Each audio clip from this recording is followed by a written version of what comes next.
Hi everyone, how are you? Welcome to our YouTube channel. It's Ekata Training Center, and happy to have you with us. The topic is Bruce Lee's Jeet Kune Do. Now, I've got my little dog over here who you may see a tail going across the screen periodically. His name's Chester, and Chester's going to bring us another topic, which is going to be on perseverance a little bit later. But today, we're going to talk about Jeet Kune Do. And the topic that I raised when we were discussing this on the Facebook and on Instagram is what's the difference between what you would see Bruce Lee do in the movies, the movement practices in the films, as compared to the Jeet Kune Do that he was actually teaching his students at the final evolution of JKD in the Chinatown era of the late 60s, early 70s in Los Angeles.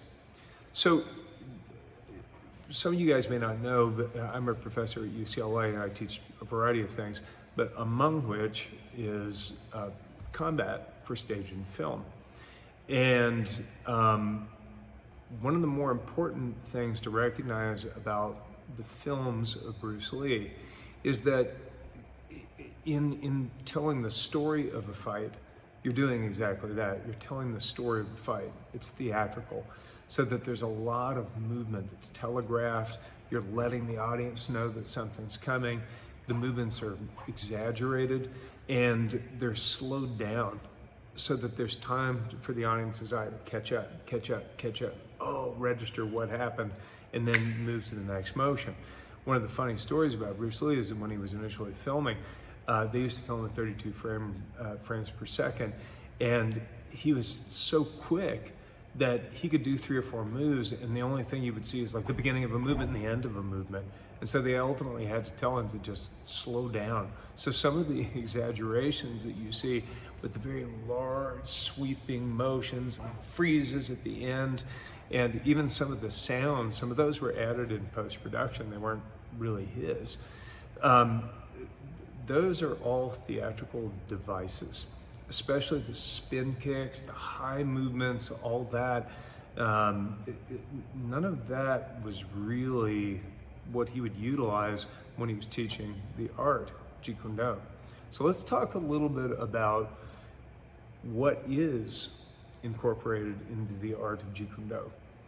And the most relevant factor, in my opinion, now I've had the good fortune to study with extensively Sifu Jerry Poteet and quite a bit under Guru Dhananda Santo, and I've had the good fortune to at least be exposed in seminars to all the remaining original students of JKD.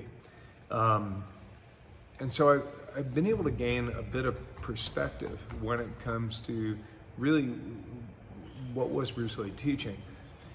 And it evolved.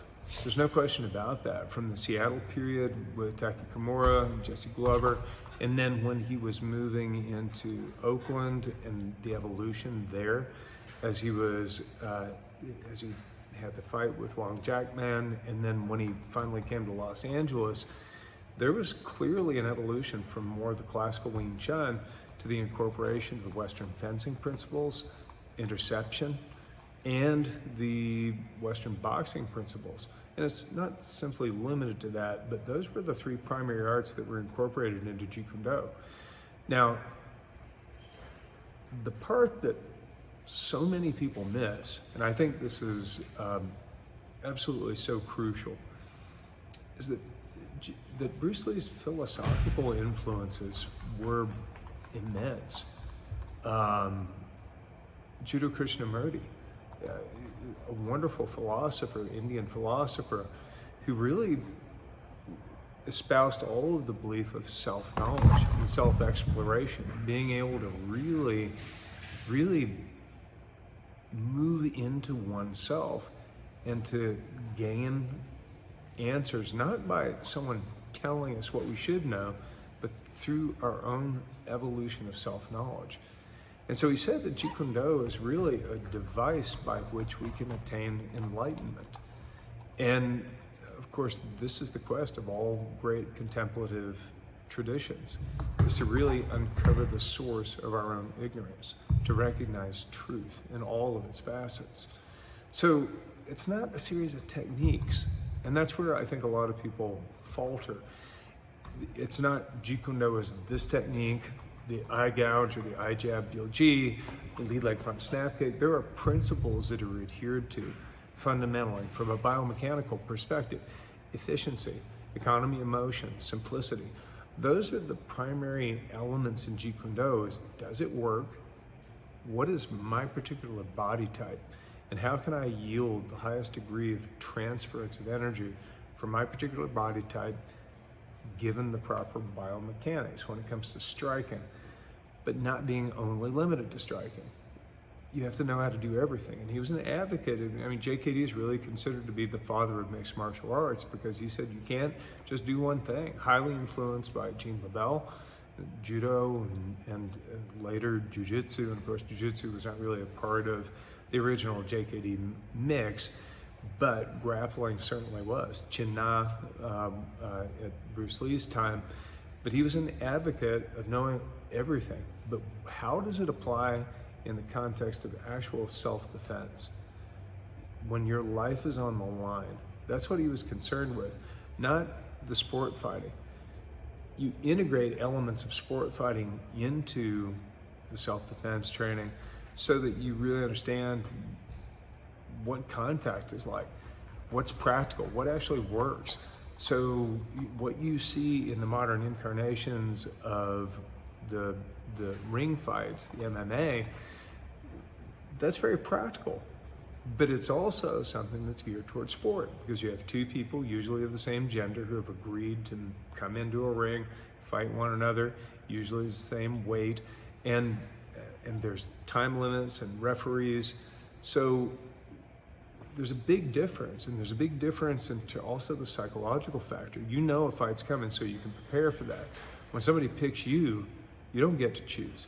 It just happens. So how do you prepare psychologically when it comes to fear? How do you even begin to manage those emotions? Well, a lot of that's done through repetitive practice, putting yourself in scary situations where you have to work your way through it, putting yourself in pressure. Now, in that regard, a ring fight can be useful.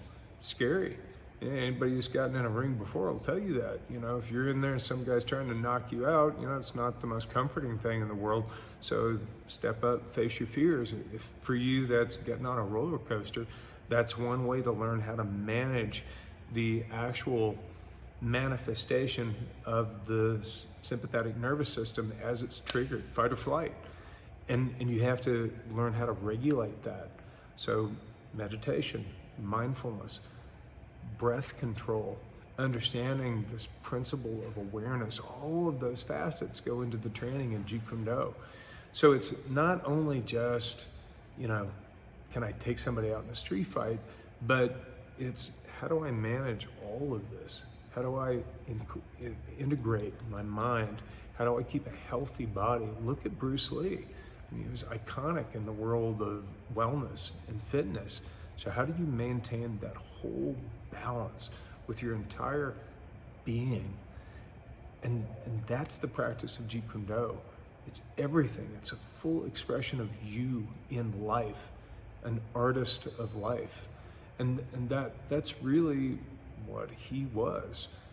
He was a young guy, and he had character defects just like everyone else does. But the thing about him, he was honest.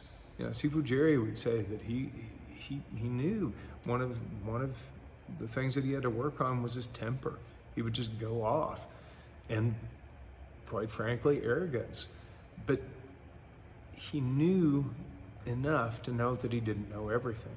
And his quest was to uncover the source of his own ignorance. And this is not just me talking, this is his original students that I've heard these stories, read the books. There's a wonderful book called Jeet Kune Do Conversations, and one of Guru Dan's students interviewed all of the original students of Bruce Lee, and they all gave a fair and honest assessment of what they felt the teaching was. So when you read all of that from the students, their perspectives, you can start to get a little bit of a well-rounded view of really what this dynamic person was all about. So I hope that's helpful in some way. I know it wasn't instructional, but we are going to be doing some instructional elements of JKD, and the way that we teach a blended system, because we don't say that we're teaching Jeet Kune Do. We have Jeet Kune Do, which is Jerry Poteet's Jeet Kune Do. That's the original format. Sifu Fran Joseph teaches those classes. I and Sifu Michael teach them, and that's Sifu Jerry's format. It's very specific to what Sijo Bruce was originally teaching. We have a blended system that integrates elements of Jeet Kune Do and then more mixed martial arts training. So Thai boxing, Savate, Jiu-Jitsu, Kali, all of these elements, which is more geared towards sort of the concept version of the JKD. So if you'd like more, please come see us. We have wonderful online classes that you can learn remotely. And then of course, our center here in Santa Clarita. If you're close enough to be able to get to us, we'd love to have you as a student. And one of the things that we really look for is people who have the right spirit. We have wonderful people who are very kind and friendly, and we love growth and evolution, and that's what we really focus on, and not necessarily being the biggest badass in town. So I hope you have a wonderful day, and I hope this was helpful. And give us a thumbs up, give us a little ring the bell, ding, ding, ding thing, and I'll look forward to seeing you in the next video.